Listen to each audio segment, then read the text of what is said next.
Hey everybody, David here, and today I want to do a video of ranking the X-Men films from worst to best.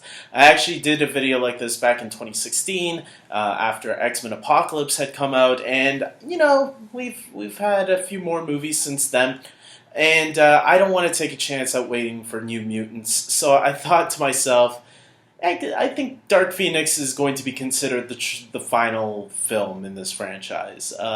New Mutants can be a standalone whatever film. Look, I'll do a how to watch video when that one comes out. But for now, I'm just gonna do this worst to best video now because I don't want to wait anymore, and I want to get this list over with. So let's do this. Personally, I actually enjoyed all the X-Men films to various degrees.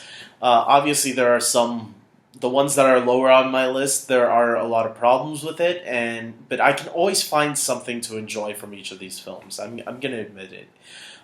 Because I've rewatched these films countless times, and yeah, there's problems with the ones at the bottom, but there's some decent stuff to go with them too. And I think some people are too harsh on films nowadays, where it's like it has to be either 100% good or 100% bad. There's no middle area anymore, which is pretty sad because, like, how do you enjoy things?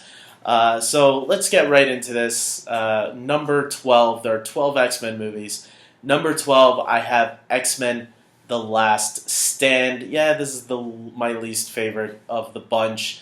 Definitely felt rushed at the time. There's a lot of cheesiness to this movie, but there were some decent moments too. Obviously, the cast is still really good. I actually think Halle Berry is the best as Storm in this entire franchise. Ellen Page was a nice addition as Kitty Pryde.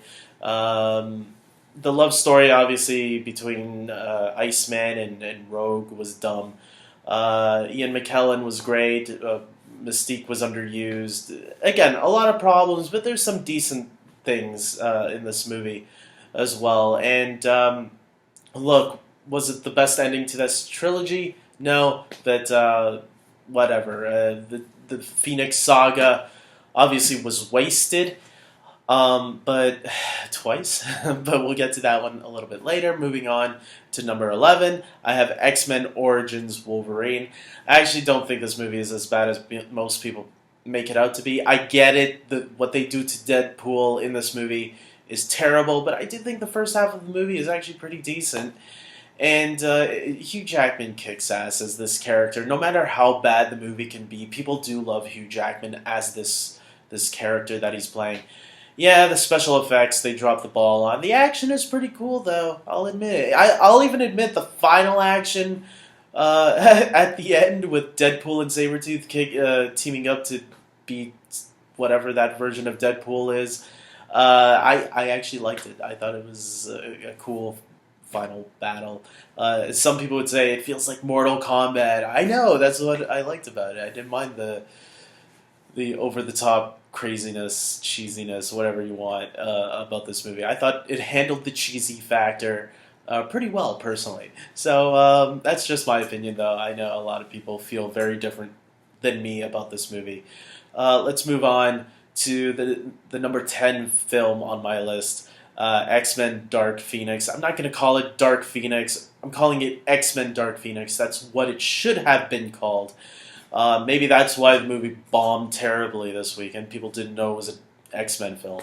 Although the trailers pretty much made that clear. But yeah, look, this is an improvement over the previous Dark Phoenix saga adaptation.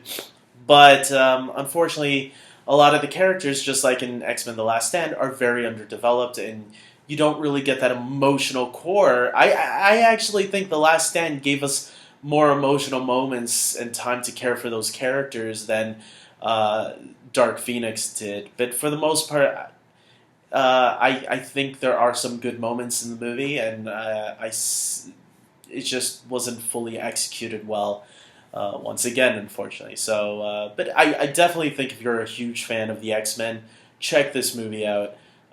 This is, especially with this cast, I think the cast is definitely great. They're always bringing their A game, specifically James McAvoy and Michael Fassbender. The rest of the cast is good too. Jennifer Lawrence, I don't know. I wish they didn't bring Mystique back, but whatever. Moving on to my ninth favorite X-Men film is the original X-Men from 2000. This is the movie that's saved the superhero genre. People don't remember or maybe weren't born yet at the time, but the original X-Men, in the late 90s, superhero films were almost dead because of films like Batman and Robin.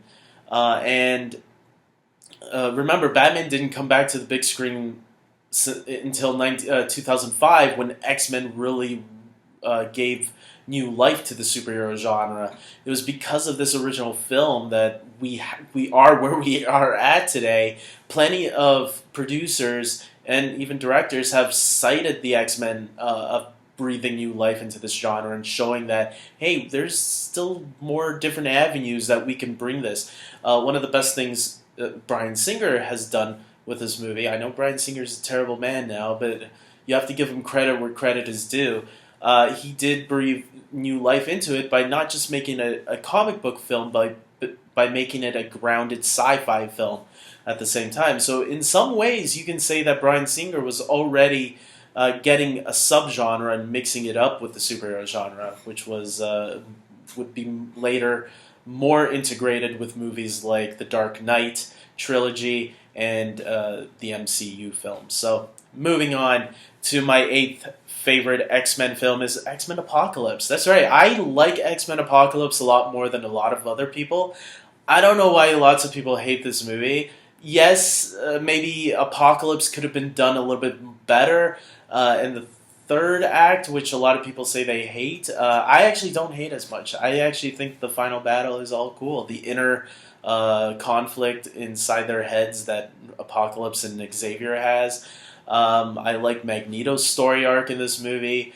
I didn't mind Mystique's story arc in this movie, although I don't like the idea of Mystique becoming a good guy. It's like, why can't she just be evil? It's like, we need her evil because she's Jennifer Lawrence. No, I'm sure Jennifer Lawrence would probably have been more into this role if you had actually made her a bad guy and made her work on her own without Magneto's help. She does that in the comics after all, so whatever. But look, yeah, I like the introduction of the new characters that would later go on into Dark Phoenix. But in Dark Phoenix, they were so underdeveloped that, like, except for Jean Grey, that you didn't really care for what was going on in that movie. But in this movie, I actually did want to know more about them, and Quicksilver still had an awesome scene, so there you go. Moving on to my seventh favorite MCU film is the very underrated, and I heard another podcast say this, The Wolverine. That's right, 2013's The Wolverine, where he goes to Japan. This is not the best X-Men movie, but it's definitely not the worst. I think this is a really cool movie that gets overlooked sometimes. I don't think a lot of people really talk about this movie a lot. Because, okay, the ending kind of gets into that superhero thing the last 20, 30 minutes of the movie. But for the most part, the rest of this movie, the first hour and a half of this movie, is a really cool action film that takes place, in Japan, which really gave it a unique tone to it, I felt. I really like this movie. I just watched it again last night. It definitely is an X-Men movie that should be talked about a little bit more. And Hugh Jackman, again, kicks ass in this role. So, moving on to number 6, I have X2, XMen United. This definitely was my favorite X-Men movie back in the day before some of these other movies that I'm going to be mentioning soon came along. But X2 still holds up. It really is a very strong film. It introduced us to Nightcrawler, played by Alan Cumming, who kicks ass in this film. The whole cast does a great job. Cyclops is underused, but that's pretty normal by this point in the franchise. But yeah, I think the story is really good, and there's some great action sequences, so yeah, you gotta give props to this movie. Moving on to number 5, I have Deadpool 2. Another movie that, actually a lot of people are okay with this one, But a lot of people treat it more like Guardians of the Galaxy 2, where it's good, but it's not as good as the first one. I'll disagree with Guardians of the Galaxy 2, but yes, Deadpool 2 isn't as good as the first one. But it is cool. It does give us some new stuff to cheer for.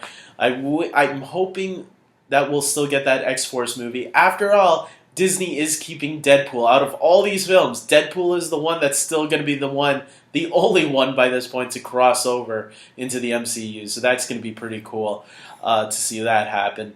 And he can work that way. After all, he already referenced the MCU in Deadpool 2. So, moving on. Number 4, I have Deadpool 1. That's right, Deadpool 1 and Deadpool 2 are neck and neck for me. But yes, Deadpool 1 is definitely the better film out of these two. Mostly because of the romance story. The romance story is in the second one too, but it's featured more heavily here. And who would say that was one of the stronger points of any superhero movie, right? There's only a few superhero movies that have managed to make the love interest, the story between the lead and his love interest, or her love interest, successful. Wonder Woman is another one that does it pretty well, or very well, and as well as Iron Man. I think Robert Downey Jr. and Gwyneth Paltrow have great chemistry. So it was really surprising that Deadpool, out of all of these movies, did it too. They managed to make a really nice, compelling love story that works really well, and managed to make all the comedy beats hit really well too. So, moving on to my third favorite is X-Men First Class. This is one that breathed new life into the franchise when it was almost dead after The Last Stand and X-Men Origins, and gave us a whole new cast of characters to really enjoy, as well as some old characters played by obviously actors that we love today: James McAvoy, Michael Fassbender, Nicholas Hoult, and Jennifer Lawrence, obviously as the characters we know them as. This movie is all about Xavier and Magneto and Mystique. McAvoy and Fassbender, though, really steal the show for this movie, and rightfully so, and earn their spots as right up there with Ian McKellen and Patrick Stewart. So, who everyone thought would be impossible. How can you replace two legends like that?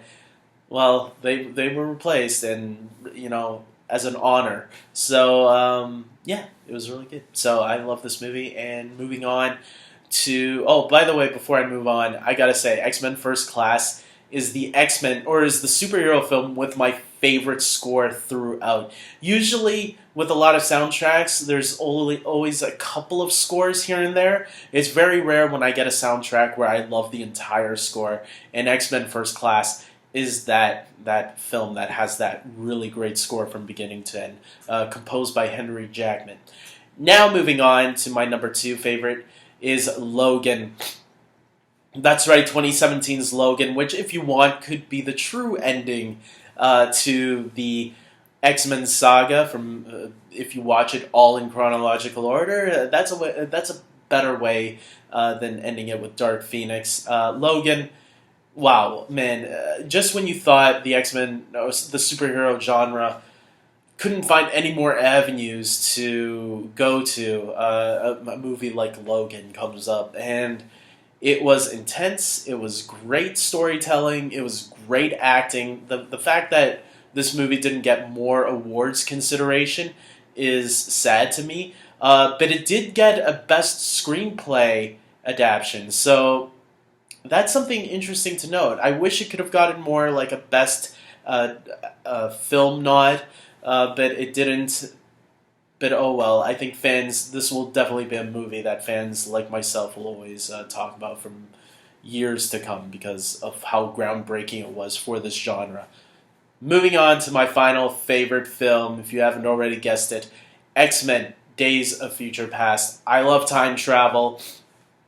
I get it if people like Logan more than this one, but to me, this is my favorite film. And I'm going to tell you what, there is a part of me that thinks the time travel in this movie was better than Endgame's time travel. I think I like Endgame more as a film, but the way this movie presented the the time travel wasn't a headache to me because they just used the Back to the Future and Terminator logic, which to me makes more sense when it comes to time travel. I know a lot of people say, no, but your future wouldn't change. Yes, it would, or at least to me, it makes sense that it would. So seeing the past characters and the newer characters interact together, this was literally their Avengers, and it really felt cool and something that I don't think another superhero genre would have been lucky enough to do. I really do think that this franchise got lucky with this movie, because if it wasn't for them wanting to recast new actors in the older roles, starting with First Class, I don't think they would have had this idea set up for them to do Days of Future Past. Who knows? Maybe it was always in the cards. I don't think it was. But it was a nice excuse to also reboot the franchise, which, unfortunately, they didn't take as much advantage of that like they should have to try to fix things. Instead, they made things a little bit worse going on. Not too bad. After all, we got Deadpool and Logan out of it. And like I said, I liked Apocalypse, but yeah, Dark Phoenix, crash and burn. So, with that being said, go see Dark Phoenix. It's not that bad of a film. It's okay. Maybe wait a little bit if you want. Like, wait till it comes out on Blu-ray or download streaming services or whatever. Or go check it out. If you are a huge X-Men fan and you really want to check it out, go check it out. Sometimes it's good to go and form your own opinion. Because if you were a fan of this franchise and you haven't been let down by any of the films, you might not be let down by this one. So, with that being said, guys, I'm closing this video right now. Please like this video, subscribe to my channel, and until next time, take care.